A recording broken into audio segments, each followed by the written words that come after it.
Good morning, world. I just love it. I don't know why. My sweetness. Can I say hi to Facebook? Aries. All right. Let's get started. Get your food. All right. You're a good girl, baby. Let me get my Thrive on. Start my timer.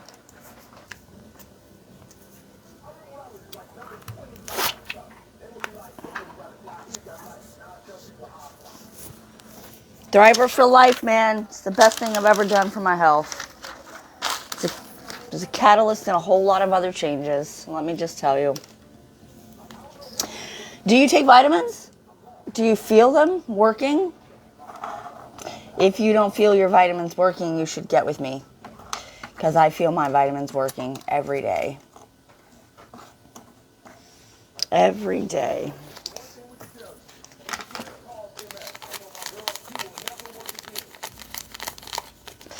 Oh. That doesn't happen very often. Let's see. Ugh.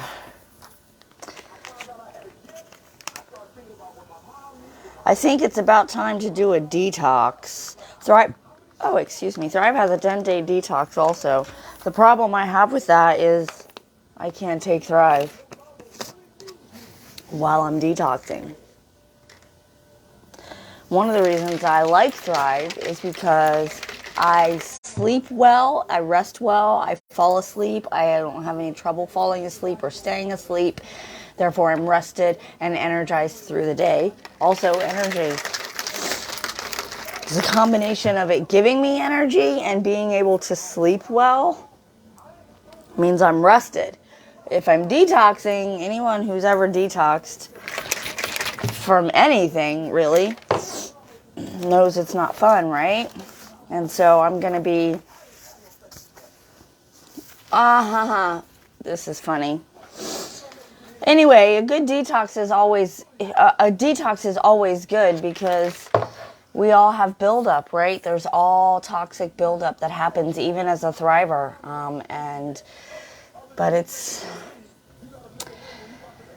I don't like to say this because everything's fucking hard, but it's hard.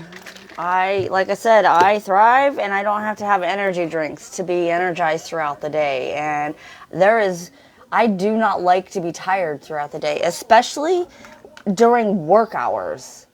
I have to sit at a computer and look and analyze credit reports all day long. So that's already you get in a midday slump because you're sitting there. You're not doing anything. You're not moving. You're not active.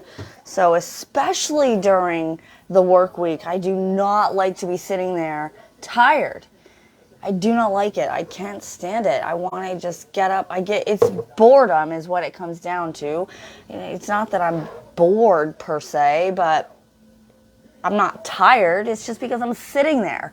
But if I am tired and then I'm sitting there on top of it, it just makes for a hellacious day.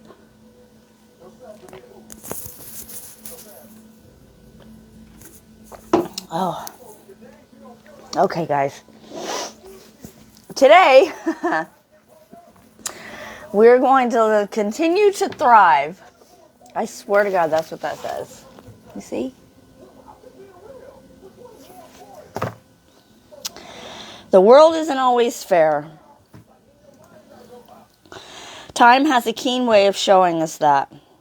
But please don't let that simple truth dull your sparkle. You were created to thrive in the face of inequity. That is the only answer to unfairness. So good the last couple of days. That's okay. I kind of stumbled over that, so let's read it again. Continue to thrive. For this April 7th, Friday. Oh my goodness, I am so ready for this weekend. You just don't even know. The world isn't always fair. Time has a keen way of showing us that. But please don't let that simple truth dull your sparkle. You were created to thrive in the face of inequity. That is the only answer to unfairness. Thrive. Just thrive. in all areas of life.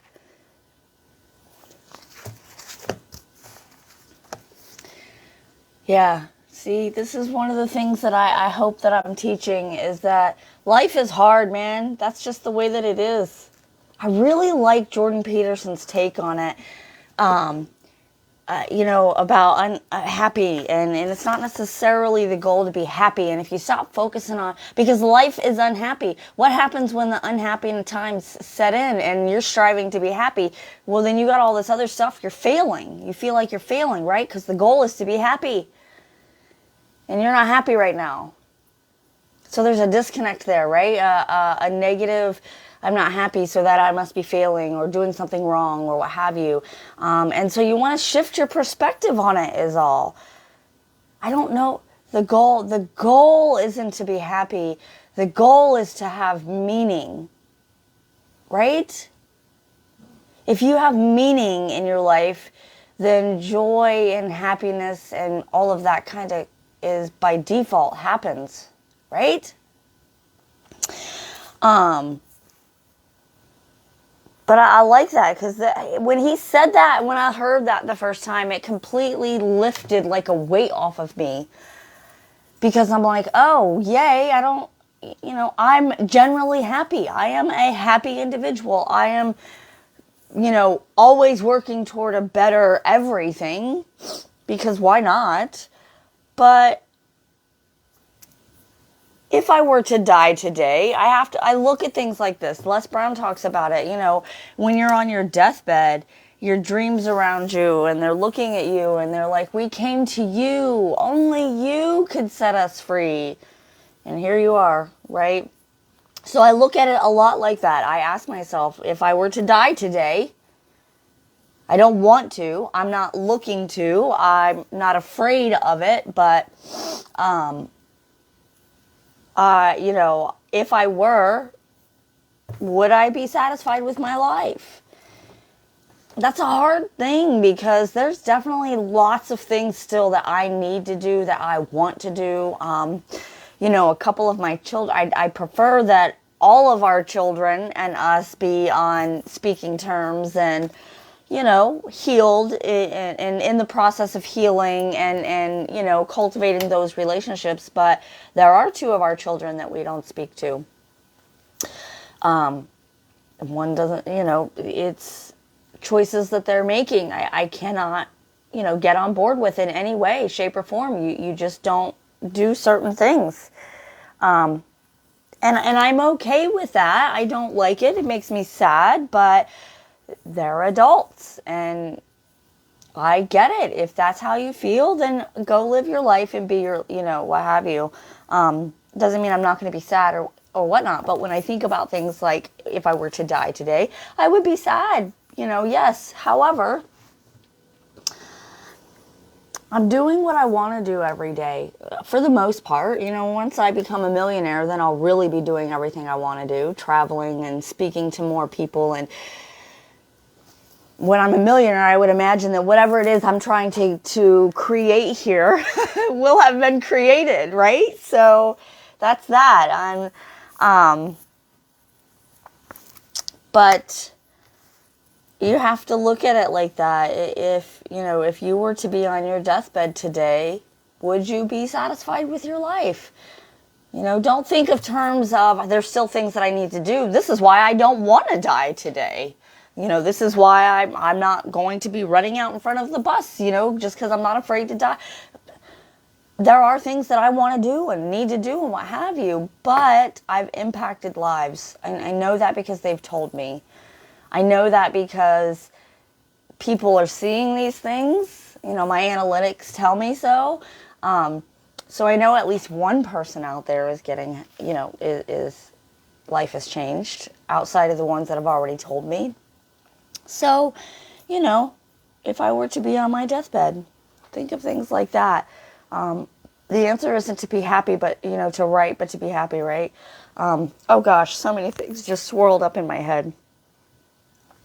Anyway, when Jordan Peterson talked about that, it was a weight that lifted off of me because it's not that we're not happy, but there are times of unhappiness that inevitably happen.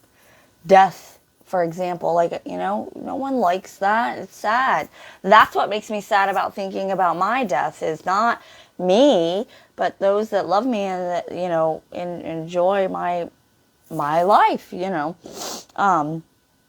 So try to think of it that way. Meaning, create meaning. That's the goal. And then the rest of it kind of follows along. But then maybe when you're unhappy, you don't feel so miserable, because there's my 10-minute timer and I haven't even read the Law of Attraction yet.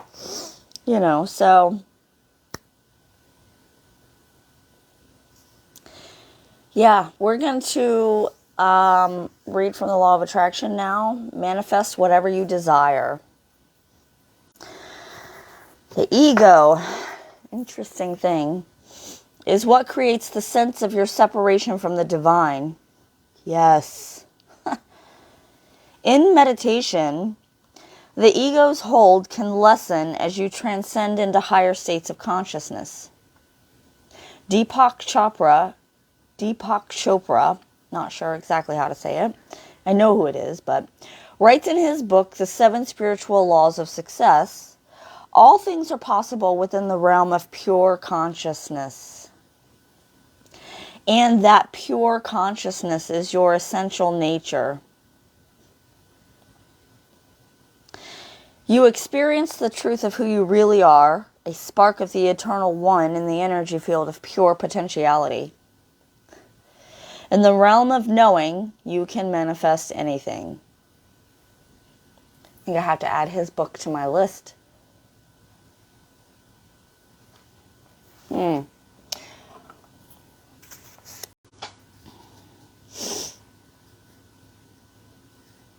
My brain is just going, how do I teach this? I keep asking myself, how do I teach this? How do I teach this? How do I teach what I'm trying to teach? How do I make this better? This is exactly what you see is what you get. I do this every morning, whether I'm on here or not. Morning mental prep. I read from those books. I do my I ams and my gratitudes, and I've added a 10-minute writing dump, brain dump writing. But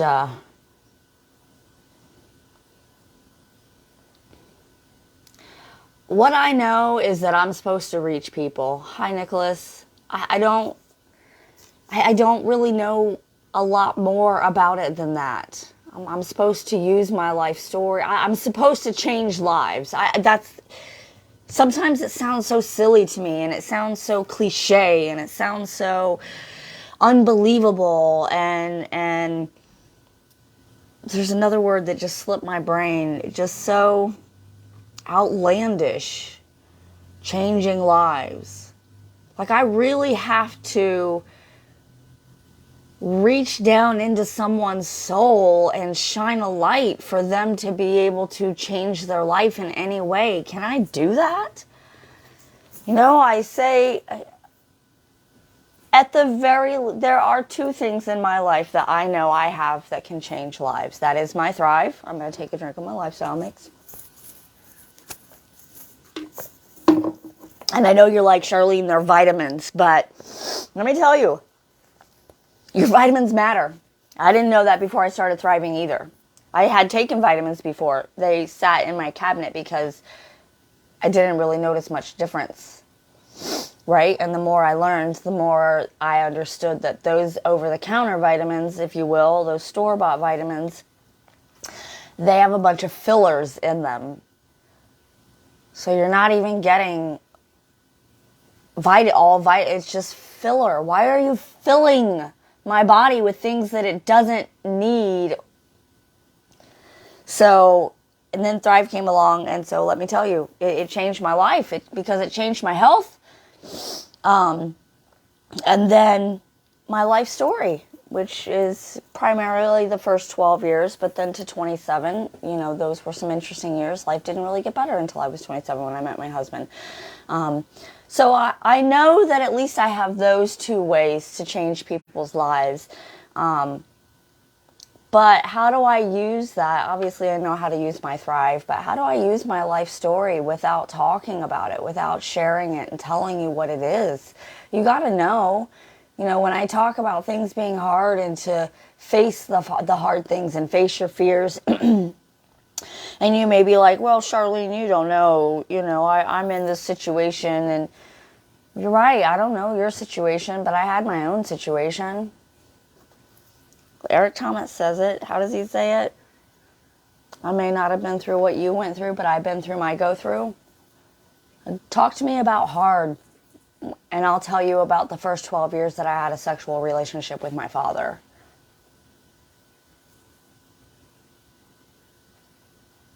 I might know a little something about hard, but everything is fucking hard on some level or another. So, get in and do it. So when I'm just in this place of that's what I'm supposed to do, but how do I do it? How do I make the most of it? How do I step it up? How do I level it up and really impact people? That's what I'm supposed to do. That's what I'm trying to do. So thanks for listening. I'm going to go do my I ams and my gratitudes. I already talked 5, 6, 7 extra minutes. It doesn't really matter what I do. 10 minutes is just not enough. It's enough for me if I just read and do my I ams and my gratitudes. That it takes me 10 or 15 minutes tops to do the reading and my I ams and my gratitudes. Tops 15 minutes. Of course, I'm thinking these things, but yeah. Thanks for listening. I'm going to go. I hope everyone has a wonderful Friday. I really have very minimal plans this weekend. No plans per se. It's my first free weekend since the Renaissance, because I was working the Renaissance the last 6-7 weeks. So I'm really ready for this downtime this weekend. I'm still going to do things, but I'll be at home mostly, which is what I need. So I'm going to go do my I ams, my gratitudes, and my writing.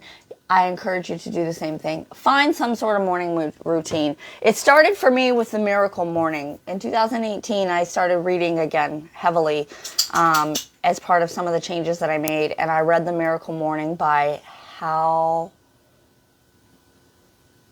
Elrod, I think. The Miracle Morning is the name of the book. I didn't do exactly what he did necessarily, but I have my own morning routine. And it is a fucking miracle morning, let me tell you. So I encourage you to do the same thing. Find some sort of morning routine that sets you up for the day. Because when you win the morning, you win the day.